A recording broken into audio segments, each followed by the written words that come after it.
Practice set 4.2 यामध्ये आपण काल 4पर्यंत उदाहरण अभ्यासले. पहा, 5व्या उदाहरणामध्ये mister and Shrimati beauty products नावाचं शॉप आहे. त्यांनी जे काही कॉस्मेटिक्स परचेस केलेत त्याची किंमत आहे ₹6,000 आणि ते परचेस करत असताना रेट ऑफ GST 18% प्रमाणे त्यांनी GST दिलेला आहे. आणि परचेस करताना जो GST दिला जातो त्याला आपण इनपुट टॅक्स म्हणतो आणि ते ॲज ए क्रेडिट म्हणून पुढच्या व्यापाऱ्याकडून घेतात, म्हणून त्याला ITC म्हणजे इनपुट टॅक्स क्रेडिट म्हणतो आपण. आणि ते कॉस्मेटिक्स सेल करताना त्याची किंमत 10,000 झाली, म्हणजे त्यांनी ते 10,000ला विकलं आणि रेट ऑफ GST मात्र तेच असणार, सेम 18%. तर या दिलेल्या माहितीवरून आपल्याला इनव्हॉइसमध्ये म्हणजे टॅक्सच्या पावतीमध्ये जो CGST आणि SGST मिळतो किंवा आकारला जातो, चार्ज केला जातो, ते फाइंड करायला सांगितलेलं आहे. सिंपल आहे. पहा, त्यांनी ते कॉस्मेटिक्स विकत घेताना जी किंमत दिलेली आहे म्हणजे ते इनपुट टॅक्स असतं. Input tax is 18% of ₹6,000. Therefore, input tax किंवा इनपुट टॅक्स याला क्रेडिट म्हटलं तरी चालतं. 18% of 6,000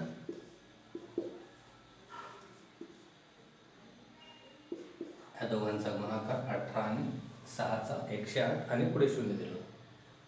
हा आहे त्यांनी परचेस करताना दिलेला टॅक्स. 6,000वर 18% प्रमाणे दिलेला GST ज्याला आपण इनपुट टॅक्स क्रेडिट म्हणतो. आणि विकत असताना जो टॅक्स कलेक्ट केला जातो त्याला आउटपुट टॅक्स म्हणतो. वाटल्यास इथे लिहू शकतो आपण, tax collected at the time, हे माहितीसाठी लक्षात घ्या, at the time of sale is 18% of ₹10,000. त्या वस्तू त्यांनी 10,000ला विकल्यात आणि त्यावेळेस 18% GST आकारलेलं आहे. आणि जे टॅक्स विकताना कलेक्ट केलेले आहे त्याला आउटपुट टॅक्स म्हणतात. तो आहे 18% of 10,000. 2 शून्य गेले, 2 शून्य गेले, 18 एक 18 आणि पुढे 2 शून्य. ₹1800 हा आहे आउटपुट टॅक्स. आणि मग जो GST दिला जातो, GST payable is equal to output tax minus input tax credit. Output tax आहे 1,800 आणि इनपुट टॅक्स क्रेडिट आहे 1,080. या दोघांचा डिफरन्स आहे 720, जो त्या मिस्टर आणि श्रीमती ब्युटी प्रॉडक्ट्स कडून दिल्या गेला. इथे लिहू शकतो, GST payable by mister and Shrimati beauty products is ₹720.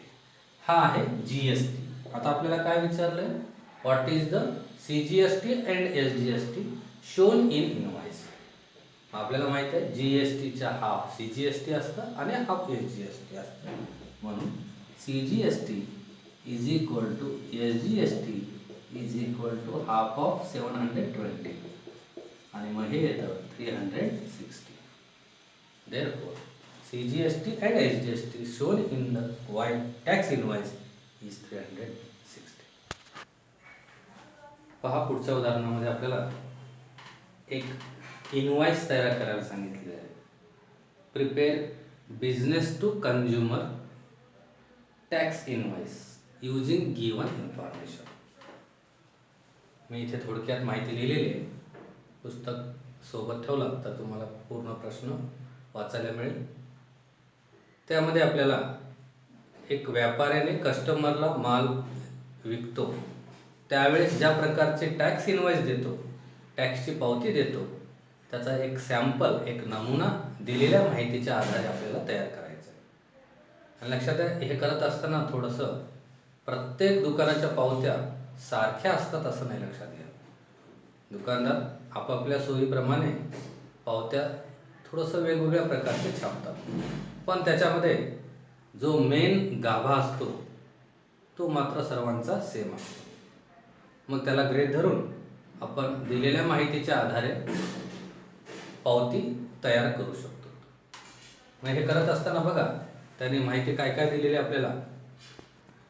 आता कुठलीही पावती तयार करत असताना लक्षात घ्या, त्यामध्ये जो माल पुरवठा करणारा असतो, ज्याला सप्लायर म्हणतात, तो आणि या ठिकाणी जो कस्टमर असतो त्या कस्टमरची इथे नोंद वगैरे काही केली जात नाही. लक्षात घ्या, ती जी पावती दिली जाते टॅक्स इनवॉइस, त्याच्यामध्ये कस्टमरची कुठलीही नोंद नसते. पण जेव्हा बिझनेस टू बिझनेस पावती तयार होते, टॅक्स इनवॉइस तयार होते, म्हणजे एक व्यापारी दुसऱ्या व्यापाऱ्याला जेव्हा माल पुरवतो, तेव्हा मात्र पुढच्या उदाहरणात आहे त्यावेळेस सांगेन मी. इथे या उदाहरणात स्पष्ट सांगितलेले आहे बिझनेस टू कस्टमर. त्याच्यामुळे कस्टमरचा कुठलाही तो उल्लेख होत नाही, फक्त जो बिझनेसमॅन आहे, सप्लायर आहे, त्याचा इथे उल्लेख होतो. आणि लक्षात घ्या, 10वी आणि 12वीच्या मध्ये बोर्ड पेपरमध्ये कुठल्याही व्यक्तीचं नाव उल्लेख होऊ नये किंवा कुठल्याही त्या ठिकाणी संकेत लक्षात येऊ नये म्हणून नाव वगैरे लिहिताना तुम्हाला माहीत आहे, पत्रलेखन वगैरे करताना कोणत्या प्रकारचं नाव वगैरे न लिहिता XYZ वगैरे लिहितात. तसं इथं सप्लायरचं नाव, address, date, tax invoice number, GSTIN म्हणजे आयडेंटिफिकेशन नंबर, मोबाईल नंबर, हे सर्व जी माहिती या पावतीमध्ये लिहायची असते ती आपल्या गरजेनुसार किंवा आपल्या मनाप्रमाणे घेता येतं. तिथं कुठल्याही प्रकारचं त्या ठिकाणी परीक्षकाला संकेत मिळेल किंवा खून होईल अशा प्रकारचं त्या ठिकाणी नावाचा वगैरे आपण वापर करायचा नाही. तर लक्षात घ्या, सुरुवातीला या ठिकाणी सप्लायरचं नाव येईल. मग इथे आपण काही नाव घेऊ शकतो. आपण लिहू XYZ, हे झालं सप्लायरचं नाव. त्याच्या खालच्या वेळेला त्याचा ॲड्रेस येईल, समजा गांधी रोड, जे काय असेल काही लिहू शकता तुम्ही, ठीक आहे. त्याच्यानंतर जे काही पिनकोड असतं 43170505, 6 अंकी कोणतेही पिनकोड लिहू शकता. त्याच्यानंतर शहराचं नाव काही पण लिहू शकता तुम्ही, आपण लिहितोय नांदेड. त्याच्यानंतर मोबाईल नंबर तुम्ही मनाने लिहू शकता. आणि मग त्यानंतर हे टॅक्स इनवॉइस नंबर, म्हणजे त्या पावती बुकमधला किंवा आता कम्प्युटरमध्ये आजकाल पावत्या तयार होतात, त्या पावतीचा जो काही क्रमांक असेल तो टॅक्स इनवॉइस नंबर, समजा 11 असेल. त्याच्यानंतर या जागेचा वापर व्हावा म्हणून त्याच ओळीच्या बाजूला डेट लिहिलं जातं. समजा आजची डेट आहे 4 डिसेंबर 2020. आणि त्यानंतर इथे GSTIN आयडेंटिफिकेशन नंबर, जो 15 अल्फा न्यूमरिकल असतो, त्यामध्ये पहिले 2 डिजिट महाराष्ट्र कोड आहे 27. कंपल्सरी नाही ते 27च लिहावं असं, पण जनरली आपण ते लिहिणार. त्याच्यानंतर 10 ज्या लेटर्स असतात ते पॅन नंबर्स असतात, ते किंवा पॅनवरचे ते 10 अंक असतात. सुरुवातीला 5 अल्फाबेट असतात, समजा ABCDE. त्याच्यानंतर 4 अंक असतात, पुन्हा एक अल्फाबेट असतो त्या ठिकाणी, समजा S आहे. त्याच्यानंतर 1Z5. पाठ करणं गरजेचं नाही, तुम्ही कोणतेही अक्षर कोणतेही अंक घेतलं तरी चालतं. हा आहे GST आयडेंटिफिकेशन नंबर, जो 15 अल्फा न्यूमरिकल असतो. अशा प्रकारे ही सप्लायरची सर्व माहिती झालेली आहे.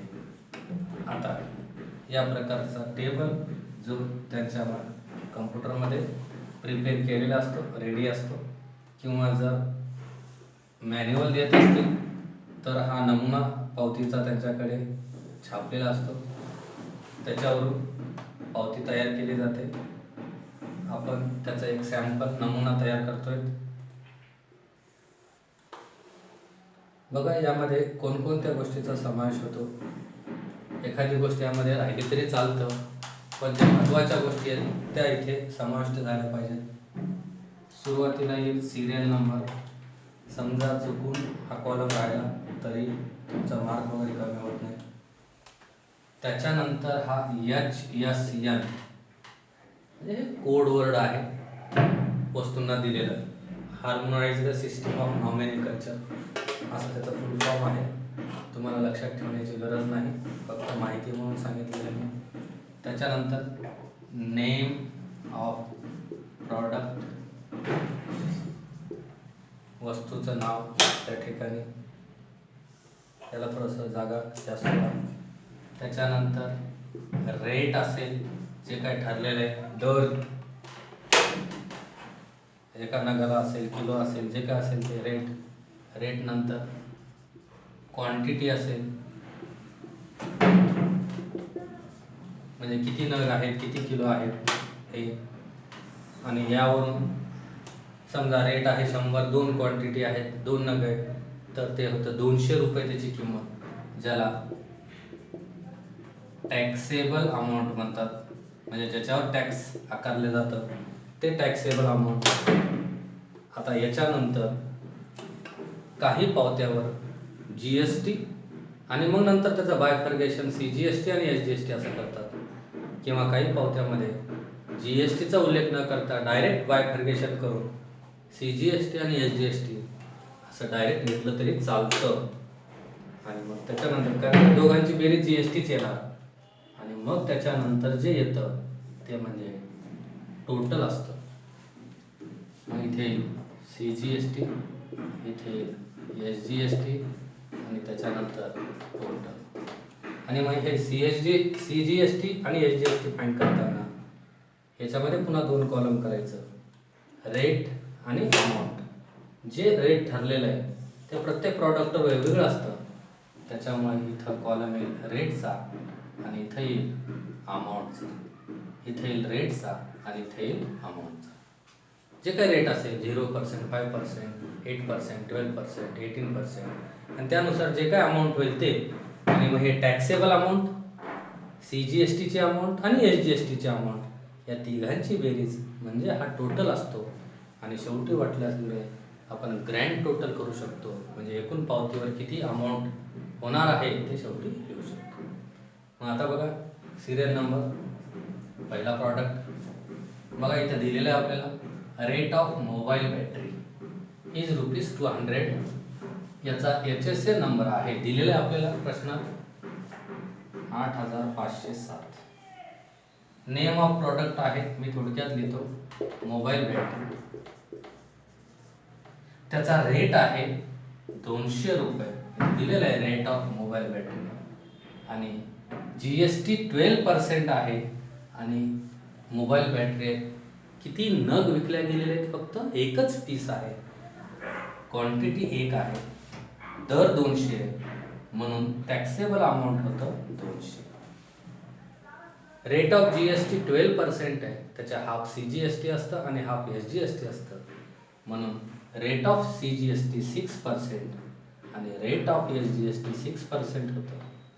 200चे 6%, 100ला 6, 200ला 12 रुपये हे अमाऊंट CGSTचं होतं आणि तेवढंच अमाऊंट SGSTचं होतं. आणि मग टॅक्सेबल अमाऊंट 200, त्या वस्तूची किंमत 12 रुपये CGST आणि 12 SGST, 200 अधिक 12 अधिक 12 224 रुपये हे टोटल अमाऊंट त्याला द्यावं लागेल, किंवा त्या सप्लायरला मिळतील कोणत्या वस्तूच्या बदल्यात, मोबाईल बॅटरी. सेकंड प्रॉडक्ट आहे, याचा HCN नंबर दिलेला आहे 8518. त्याच्यानंतर या प्रॉडक्टचं नाव आहे हेडफोन. रेट आहे याचा 750. हे पण एकच नग त्या ठिकाणी सप्लाय केलेला आहे. आणि मग रेट 750 एकच नग असल्यामुळे याचा टॅक्सेबल अमाऊंट 750 होईल. याचा रेट ऑफ जीएसटी 18% आहे म्हणून 9% सीजीएसटी आणि 9% एसजीएसटी होतं. 750चे 9% काढायचे लक्षात घ्या. तुम्ही रफमध्ये हे कॅल्क्युलेशन करू शकता. 9% ऑफ 700 हे शून्य गेला हा शून्य गेला. या दोघांचा गुणाकार करून एक्स्ट्रा दशांश द्यायचा. 9 × 5 = 45 7 × 4 900 ते 63 4 67 आणि एक्स्ट्रा नंतर दशांश म्हणजे 67 रुपये 50 पैसे 67 रुपये 50 पैसे. आणि मग या दोघांची बेरीज 67 अधिक 67 करायचं आहे. 60 आणि 60 120 7 आणि 7 14 7.5 7.5 15 करता येईल म्हणजे 135 रुपये हा टॅक्स होईल. आणि 750 हे त्याची टॅक्सेबल अमाऊंट. 700 आणि 100 885 रुपये हा होईल या हेडफोनचा टोटल अमाऊंट, ज्यामध्ये टॅक्सेबल अमाऊंट आला, सीजीएसटी आला आणि एसजीएसटी आला. आणि मग हे आहे, याला ग्रँड टोटल म्हटलं जातं किंवा सिम्पली टोटल म्हटलं तरी चालतं. मग या दोघांची बेरीज 4 आणि 5 9 8 आणि 2 10 0 8चा 1 10 आणि 1 11 हे 1109 रुपयाची त्या ठिकाणी पावती तयार झाली. ह्या सप्लायरला 1109 रुपये मिळतील, ज्यामध्ये यांची टोटल तुम्ही वाटल्यास ही पण करू शकता. 950 हे टॅक्सेबल अमाऊंट आहे, यांची पण बेरीज करू शकता. हे बाकीचं सीजीएसटी आणि एसजीएसटी आहे, अशा आडवी बेरीज केली तरी 1109 येतं. हा आहे एवढ्या अमाऊंटचा सप्लायरने दुसऱ्या कस्टमरला बिझनेस टू कस्टमर ही पावती आहे, कस्टमरला दिलेला हा टॅक्स इनव्हॉइस. ते या प्रॅक्टिस सेटमधलं शेवटचं उदाहरण आहे. इथे पण आपल्याला टॅक्स इनव्हॉइसच तयार करायचं आहे. आत्ताचे जे उदाहरण आपण ज्यामध्ये टॅक्स इनव्हॉइस तयार केलं त्यामध्ये आणि यामध्ये थोडासा स्लाइड चेंज आहे. ती टॅक्स इनव्हॉइस होती बिझनेस टू कस्टमर, त्यामुळे कस्टमरची कुठलीही नोंद त्या इनव्हॉइसवर नव्हती, त्या पावतीवर. आता या उदाहरणात जे इनव्हॉइस तयार करायचं आहे टॅक्स इनव्हॉइस हे बिझनेस टू बिझनेस आहे, उदाहरणात दिलेलं आहे पहा. आणि बिझनेस टू बिझनेस पावती तयार करत असताना इथे या पावतीवर दोघांचाही उल्लेख होतो, लक्षात घ्या. त्या पावतीमध्ये सुरुवातीला सप्लायरची सर्व माहिती आणि त्याच्यानंतर जो रेसिपियंट असतो, रेसिपियंट म्हणजे प्राप्तकर्ता, म्हणजे जो खरेदी करतो तो, त्याला ही पावती प्राप्त होते. म्हणजे ती पावती प्राप्त करणारा रेसिपियंट आणि तो पावती देणारा सप्लायर. बिझनेस टू बिझनेस टॅक्स इनव्हॉइसमध्ये या दोघांचाही इथे उल्लेख होतो, लक्षात घ्या. कारण ते टॅक्स फाईल सबमिट करताना सप्लायरने जो माल विकलाय तो कोणत्या दुकानदाराला विकलाय, कस्टमरला विकला असेल तर नो प्रॉब्लेम, कस्टमरची नोंद ठेवण्याची गरज नाही. पण दुसऱ्या दुकानदाराला विकला असेल तर त्याची सर्व इथं माहिती असणं आवश्यक आहे. कारण त्याच्याकडे तो माल गेला का, पुन्हा त्याने तो जो माल विकला त्याचा जीएसटी भरला का, हे सर्व साखळी त्या ठिकाणी तपासण्यासाठी पावतीवर या दोघांचीही नोंद असणं आवश्यक असते. आणि मग नाव, ॲड्रेस हे आपण आपल्या मनाप्रमाणे लिहायचं आहे. समजा सप्लायर आहे XYZ, ॲड्रेस आहे समजा मुंबई, जे काही कोड असेल ते काही मनाने लिहू शकता तुम्ही, मोबाईल नंबर मनाने लिहू शकता.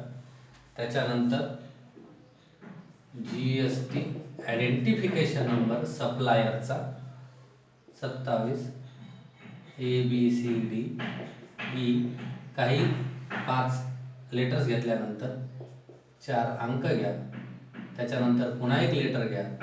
बघा 2 आणि 5 7 7 आणि 5 12, त्याच्यानंतर शेवटचे 3 मात्र 1Z5 असं कोडवर्ड आहे, सर्वांसाठी सेम आहे. ते आठवलं तर ते लिहा, नाहीतर काही पण लिहिलं तरी चालतं, त्याच्यासाठी मार्क नसतात. आणि डेट आणि टॅक्स इनव्हॉइस एक तर वर लिहा किंवा खाली लिहा, कुठेतरी एकाच ठिकाणी ती नोंद करा. एका पावतीवर डबल टॅक्स नंबर आणि डबल डेट लिहिण्याची गरज नाही.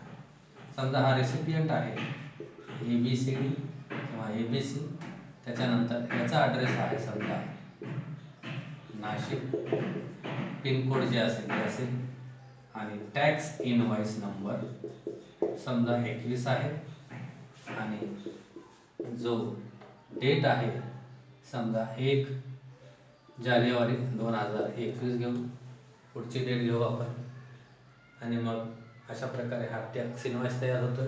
जो business to business tax invoice आहे, याच्या अगोदरचा बिझनेस टू कस्टमर होता, त्यामुळे कस्टमरची काही नोंद नव्हती. इथे मात्र रेसिपियंटची पूर्ण नोंद पाहिजे. आणि दुसरी महत्त्वाची गोष्ट, जसं सप्लायरचा GST-IN इथं आवश्यक आहे, तसं रेसिपियंटचा पण GST-IN पावतीवर आवश्यक आहे. 27 XYZWV 1735 T1Z5 15 अल्फा न्यूमरल्स कोणतेही घ्या, सरावासाठी आहे. आणि मग बाकीचं सेम आत्ताची जशी पावती तयार केली त्याचप्रमाणे फॉर्मॅट आहे. सुरुवातीला सिरियल नंबर येईल, त्याच्यानंतर HSN नंबर येईल, त्याच्यानंतर नेम ऑफ प्रॉडक्ट येईल, त्याच्यानंतर त्याचा रेट येईल, त्यानंतर क्वांटिटी म्हणजे किती नग आहेत ते, आणि मग त्यावरून मिळतं टॅक्सेबल अमाऊंट. नंतर आहे CGST, त्याचा पण रेट आणि अमाऊंट. त्यानंतर SGST, त्याचा पण रेट आणि अमाऊंट. आणि नंतर त्या वस्तूची विथ GST पूर्ण टोटल व्हॅल्यू. आणि मग सिरियल नंबर येईल, HSN नंबर इथे दिलेला आहे 3924. नेम ऑफ प्रॉडक्ट आहे पेन्सिल बॉक्सेस. रेट दिलेला आहे, रेट आहे 20 रुपीज. क्वांटिटी आहेत 100 बॉक्सेस. एका बॉक्सला 20 रुपये, असे 100 बॉक्सेस आहेत. 2 1 2, पुढे 3 झिरोज आहेत. 2000 हा त्याचा टॅक्सेबल अमाऊंट आहे. याचा रेट ऑफ GST 12% आहे.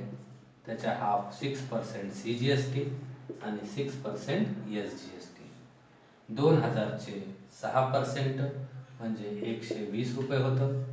100ला 6, 1000ला 60, 2000ला 120. याप्रमाणे SGST पण 120. 120 आणि 120 240 आणि 2000 240. हे आहे टोटल जी पेन्सिल बॉक्ससाठी दिल्या गेली. त्याच्यानंतर सेकंड आर्टिकल, त्याचा HSN नंबर आहे 9503. प्रॉडक्ट नेम आहे जिगसॉ पझल्स. हे एक लक्षात घ्या गेम आहे. असे छोटे छोटे कोडे असतात पझल्स. त्या पझल्सचा वापर करून कुठल्याही प्रकारचा एक नकाशा, आकार, कुठलंही एक चित्र, एखादा मॉडेल तयार करता येतो. अशी ही खेळणी आहे जिगसॉ पझल्स नावाची. आणि मग ते क्वांटिटी आहे, रेट दिलेला आहे इथं 100 रुपये. क्वांटिटी आहे 50, 5 1 5, पुढे 3 0, 5000 रुपये ही टॅक्सेबल व्हॅल्यू आहे. याचा रेट ऑफ GST सेम 12%, म्हणून CGST 6%, SGST 6%. 5000चे 6% म्हणजे 300 रुपये CGST होईल, 300 SGST. 300 अधिक 300 600, 5600 हा आहे total amount for the jigsaw puzzles. आणि मग ग्रँड टोटल या दोघांची बेरीज 0 4 6 2 8 5 2 7 7840. इथे थोडंसं स्लाइड अजून एक चेंज आहे, लक्षात घ्या. जेव्हा business to business tax invoice दिला जातो तेव्हा इथे जे काही अमाऊंट झालेली आहे ती वर्ड्समध्ये नोंदवली जाते. शब्दात 7840 इथं वर्ड्समध्ये लिहायचं. आणि त्याच्यानंतर एक नोटीस असते, कंपल्सरी नाही, आणि त्या व्यापाऱ्याचा पॅन नंबर पण असतो. जो सप्लायर आहे ना, त्या सप्लायरचा पॅन नंबर इथे असतो पहा. हेच हे 5 आणि हे 5, 10 अल्फा न्यूमेरिकल.